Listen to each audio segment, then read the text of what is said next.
New videos every day.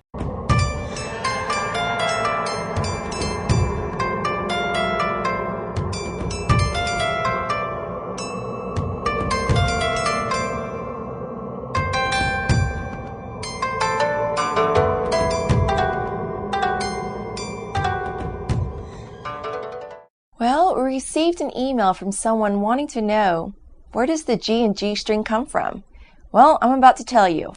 So not only am I going to tell you about where the G and G string came from, I'm going to give you the history of it and some interesting facts on the G string.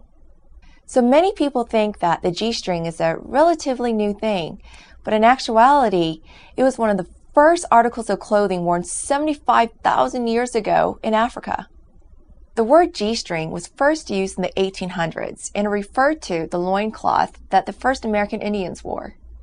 So they would wear a loincloth held up by a string made up of dried up animal intestine.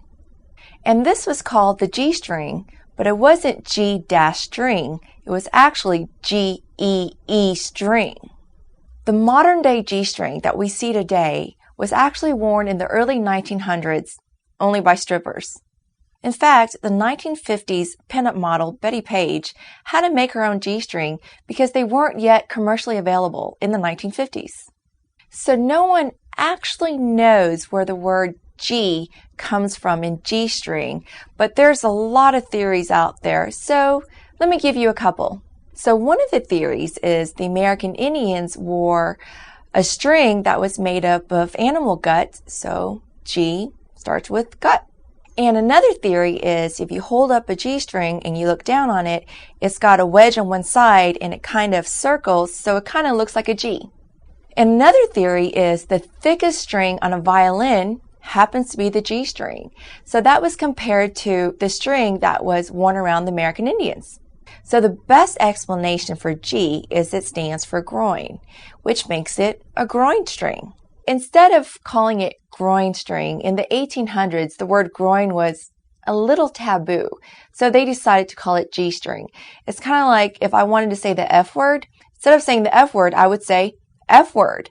So instead of calling it the groin string, we call it the G-string.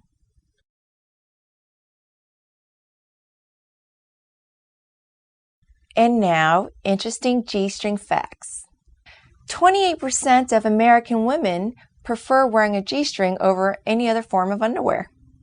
One of the reasons many American women like to wear G-strings is you don't have that unsightly panty lines under your clothes. Another reason is you don't get that embarrassing wedgie in public that you have to constantly adjust.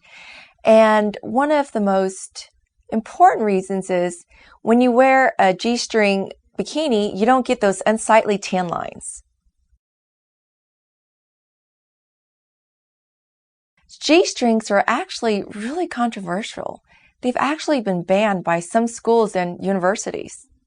In 2002, a school in San Diego actually had a female vice principal check every single girl's dress that was coming into a school dance, with or without their consent.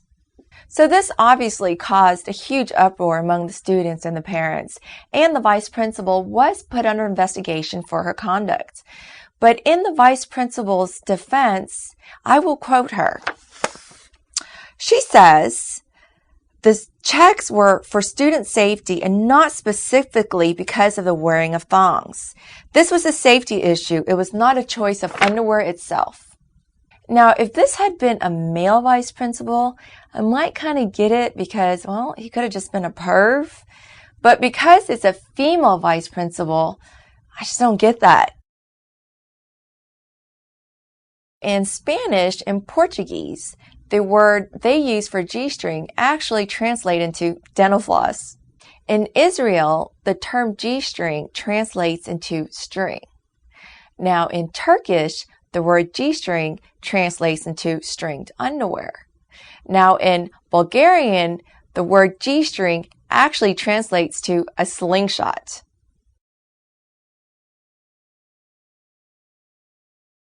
So recently, doctors have been concerned about the health and safety issues of wearing a G-string.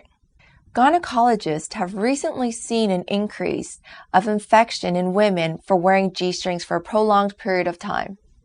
So they recommend to never wear G-strings for more than 6 hours at a time, dispose of them after 4 months of use, and never sleep in them. Which is probably another good reason to sleep naked. And that is the history of the G-string.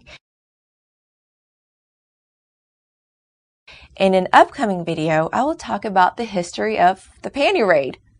And in another video, we will talk about the origin of the word cleavage. So thanks for watching my video. Please rate it, and I will see you next time. If you liked this video, we have hundreds of more alternative videos ranging from sexual health to psychology to mind control.